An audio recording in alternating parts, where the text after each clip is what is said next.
itu keluar kreativitasnya masing-masing, baik itu di rumah maupun di luar rumah.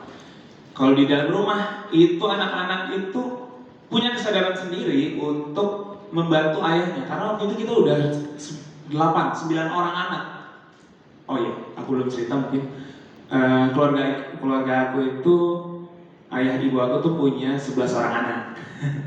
Jadi di rumah pun kita harus bekerja sama. Ada yang memastikan kebersihan, ada yang menjaga anak jadi babysitter, ada yang masak, ada yang bersihin sepatu gitu. Semuanya bagi-bagi tugas.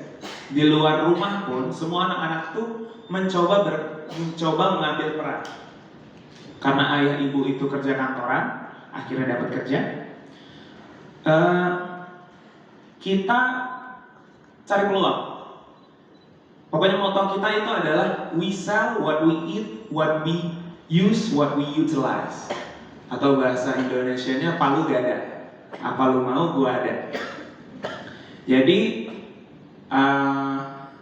aku waktu itu bisnisnya kuliner, ada yang bisnis HP, ada yang bisnis aksesoris, ada yang bisnis, banyak macam-macam bisnis pun akhirnya terbuka karena anak-anak dilatih mandiri dan kreatif dari kecil.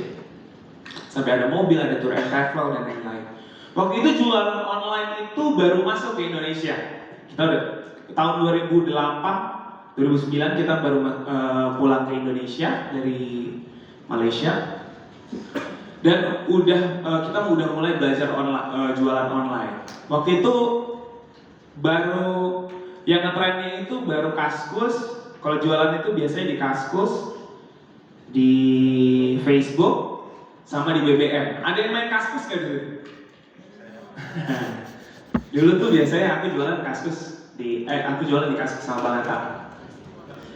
Jualan baju, sepatu, pokoknya yang tadi apa aja kita jual. Dan kita channel lumayan banyak waktu itu, ada 13 channel balap ya. Jadi lumayan banyak. Jadi lumayan dipercaya. Kalau sekarang itu kan, kalau kita belanja online misalnya di toko merah, di toko hijau atau di toko oranye itu kan harus ada yang startnya atau verified dan lain-lain. Kalau dulu itu based on channel. Selain BBM juga kita main, Facebook juga kita main. Dari situ kita juga belajar gimana cara membuat konten. Dari situ kita belajar buat konten. Karena benar konten itu adalah jualan. Benar tadi kata Abang.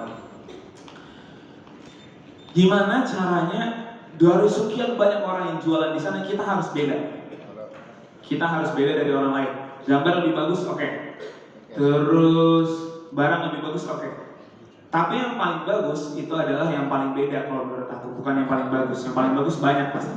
Akan ada terus yang paling bagus, tapi yang paling beda ya berarti kita doang. Gitu. Jadi cara penulisan, cara mengambil gambar, cara menyampaikan poin penting dalam satu produk, itu tuh kita belajar di Kaskus, di Facebook setiap hari.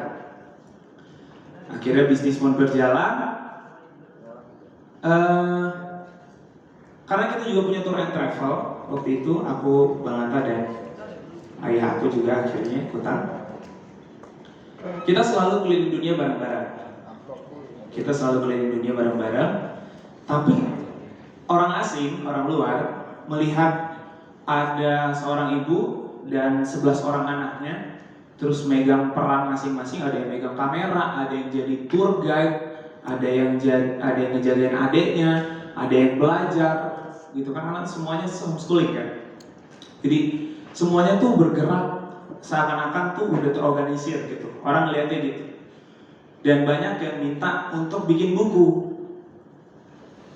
Nah, akhirnya dari banyak permintaan, orang tua aku bikin buku kesebelasan Gen Halilintar. Nah, di situ permulaan kita masuk ke dunia apa ya ngomongnya? Dunia entertain, enggak juga ya? Dunia entertain ya. Di situ dari buat buku itu sama kita lakukan semuanya bareng-bareng. Dari mulai kita nggak ngerti cara desain buku, formatnya seperti apa, kita harus belajar Adobe InDesign dulu, terus